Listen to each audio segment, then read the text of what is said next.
ด่วนตอนนี้คิวงานอีล่าธิดาลาวได้มาเพิ่มอีก1 งานแต่ว่าบ่แม่นเดือนตุลาเป็นเดือนพฤศจิกายนทักทายสบายดี FC ทุกท่านกันแล้วกันมาพบมาพ่อกันก่อนนอนคลิปนี้ท่านผู้ชม FC แฟนคลับมาฟังเรื่องราวเป็นเขาเรียกว่าเรื่องราวมหัศจรรย์เรื่องราวดีๆข่าวดีๆเข้ามาในชีวิตน้องน้อยธิดาลาวสาวสวรรณเขตลูกสาวพอภูแม่เพิ่งท่านผู้ชม FC แฟนคลับเจเบาลาวต้องขอทักทายสบายดี FC ของเจเบาลาวทั้ง2ฝั่งของ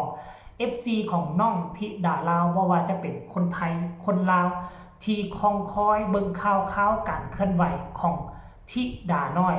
แห่งเมืองสวรรณเขตมื้อนี้สรุปรวมแล้วคลิปที่เฮาเห็นไปตรวจอยู่ที่โรงพยาบาลอยู่ที่ฝั่งลาวมันบ่แม่นคลิปการเคลื่อนไหวก่อนหน้านี้1 อาทิตย์นั่นบ่แม่นเด้อเจบ่ลาวเฮ็ดคลิปไปเจบ่ลาวก็คิดว่ามันแม่นก่อนหน้านั้น1 อาทิตย์ที่เขาเจ้าไปแลนหนังเสียนหนังสืออยู่ทั้งกระทรวงการต่างประเทศกระทรวงยุติธรรมบ่แม่นได้เนาะมีข้อมูลข่าวสารมาล่าสุดคือเห็นคลิปของเบาภูศรีวิไลได้พาน้องข้ามไปเมืองลาวอีหลีท่านผู้ชมแล้วก็มี FC แฟนคลับส่วนหนึ่งก็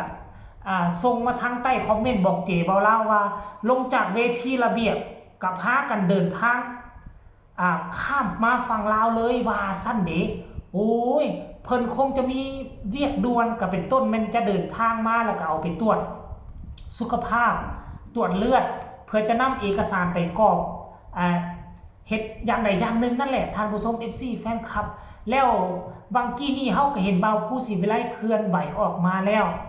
ได้พาน้องธิดาลาวไปกราบไปไหว้พ่อเฒ่าแม่เฒ่าไปกราบพ่อกราบแม่เอามาไล่พวงแรกไปมอบใส่ตักไปห้อยใส่คอซึ่งเป็นภาพบรรยากาศที่มีความอบอุ่น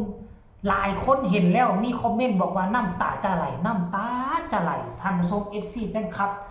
อันนั้นละแม่นอีกคลิปหนึ่งที่เจบ่ลาวเฮ็ดลงไปแต่ว่ามันมีอีกท่านผู้ชมข้อมูลข่าวสารเกี่ยวกับทางด้านคิวงานของน้องธิดาลาวดังที่เฮาฮู้ก่อนหน้าแล้วแหละว่ามันจะมีงานอยู่ทั้งกรุงเทพงานนึงเนาะตอนกลางเว้นแล้วมันมีงานกลางคืนอยู่ใส่ตื่มอยู่ทั้งอุบลบ่ท่านผู้ชมสิแฟนคลับเนาะงานของน้องธิดาลาวเท่าที่เฮาฮู้มานี่ก็ยังค้างคาอยู่ประมาณ3 งาน 4 งานบอกท่านผู้ชมอันนี้เจบ่ลาวบ่แน่ใจนะเดี๋ยวเจบ่ลาวสิเลื่อนลงไปเบิ่งลุมก่อนว่าคิวงานของน้องธิดาลาวมีจักคิวแล้วเนาะโอ้เจบ่ลาวพยายามไปซอกเบิ่งข้อมูลข่าวสารตัวเก่าแล้วว่าคิวงานของน้องปัจจุบันนี้ยังเหลือตัวใดแน่ท่านผู้ชมเจบ่ลาวจำได้ก็ยังอีก2คิวงานของเดือน10นี้แล้วก็คิวงานตัวล่าสุดนี่ท่านผู้ชมล่าสุดนี่อยู่ใส่เดี๋ยวสิอ่านสู่ฟังเนาะธิดาลาวศรีวิไลว่าซั่นเบาภูเพิ่นออกมาเคลื่อนไหว4 ชั่วโมงที่ผ่านมานี่บอกว่า2พฤศจิกายนภาษาลาวเอิ้นว่า2พฤศจิกเนาะวันที่2พฤศจิกปี68กลางเว้นว่าซั่นเด้งานถวายกฐินพระพิพัฒน์ปัญญาธรบ่นี่คันอ่านผิดต้องขออภัยเด้อหนังสืออันนี้เนาะเป็นพระอธิการเกียงไก่ปัญญาโรยอย่างจักอย่างเลยท่านผู้ชมทั้งวัดป่าพุทธมิงมงคลตำบลหนองขามอำเภออาจสามารถจังหวัด101สรุปแล้วได้งานเข้ามาเพิ่มอีกงานหนึ่งเป็นเดือนพฤศจิกก็คือว่าเดือน11เนาะอยู่ทางจังหวัด101หรือว่าแขวง101นั่นเองท่านผู้ชมเก็บเล็กผสมน้อยเบื้องต้นนี่เนาะ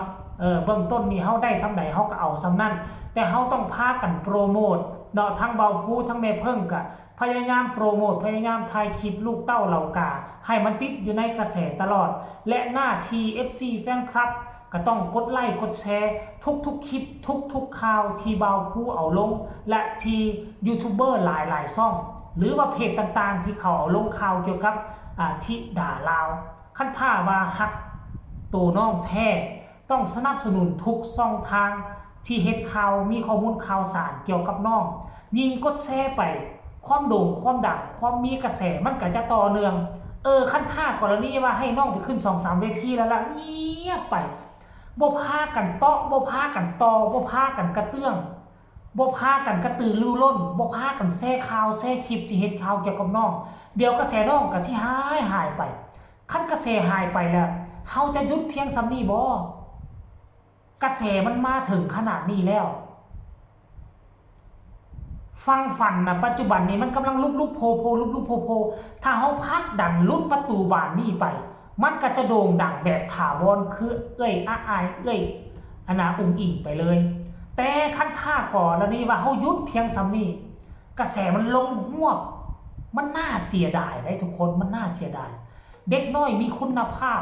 เสียงดังก้องกังวานแก้วเสียงใสเด็กแบบนี้หายากที่สุดเสียงแบบนี้นะเสียงทรงพลังเพราะฉะนั้นค่อยคิดว่าค่อยบ่อยากเห็นสภาพนั้นค่อยจึงเฮ็ดคลิปเฮ็ดข่าวเกี่ยวกับน้องบางครั้งค่อยจะว่าปะข่าวของศิลปินคนอื่นปกติค่อยเคยเฮ็ดเกี่ยวกับเขาตลอดค่อยมาซุ้มใส่น้องที่ดาลาวก็เพราะว่าเนี่ยเพราะเจบ่ลาวอยากให้มันหลุดพ้นจากช่วงนี้คือช่วงเขาเอิ้นว่าช่วงความเป็นความตายคันถ้าหลุดช่วงนี้ไปก็คือน้องจะดังไปเลยแต่คันถ้าบ่หลุดช่วงนี้ไปก็คือจะตกฮวบลงเพราะฉะนั้นเฮาจงร่วมแรงร่วมใจกันเฮ็ดแนวใดก็ได้จงผลักดันทุกช่องทางที่เฮ็ดคลิปเฮ็ดข่าวเกี่ยวกับน้องธิดาลาวถ้าผู้ใดฮักน้องจริงนะบ่แม่นว่าเจบ่ลาวสิมายั่วให้ทุกคนกดแชร์ช่องเจบ่ลาวกดติดตามให้ช่องเจบ่ลาวบ่แม่นอันนั้นจะกดบ่กดก็แล้วแต่ความพึงพอใจของทุกท่านแต่ว่าเจตนาของเจบ่ลาวติดตามเฮ็ดคลิปก็คือว่าอยากผลักดันให้น้องหลุดพ้นจากช่วงนี้ไปให้ได้เนาะเขาเอิ้นว่าช่วงความเป็นความตายให้น้องลุดเข้าไปแล้วมีการมีงานปกติซะก่อนเพราะช่วงนี้นี่เฮาต้องได้หาการหางานต้องได้โปรโมทให้น้องมีกระแสโด่งดังต่อเนื่องบ่อยากให้มันขาดวักขาดตอนอันนี้คือความในใจของเจบ่เราอยากฝากฟังไปถึง FC แฟนคลับของน้องทั้งสองฝั่งของก็แล้วกันบ่ว่าจะอยู่ทั้งฝั่งไทยและก็ฝั่งลาวท่านผู้ชม FC แฟนคลับนี่คือเนาะคิวงานล่าสุดที่เข้ามาถ้าผู้ใดมีข้อมูลข่าวสารรายละเอียดว่าปัจจุบันนี้น้องยังเหลือจากคิวงานที่จะต้องได้ไปขึ้นเนาะเจบ่เราก็อยากฮู้แล้วก็ส่งข่าวมาหาเจบ่เราทั้งใต้คอมเมนต์ก็แล้วกันเด้อคลิปนี้ขอฝากฟังเอาไว้ซะนี่ฝากอีกครั้งนึงกดไลค์กดแชร์กดติดตามไว้แน่เพื่อจะบ่พลาดในคลิปต่อไปที่สำคัญอย่ากดข้ามโฆษณามีคำตำหนิติชมคำคิดคำเห็นส่งข่าวมาหาเจบ่เราโดยตรงทางใต้คอมเมนต์สำหรับคลิปนี้ขอกล่าวคำว่าสวัสดี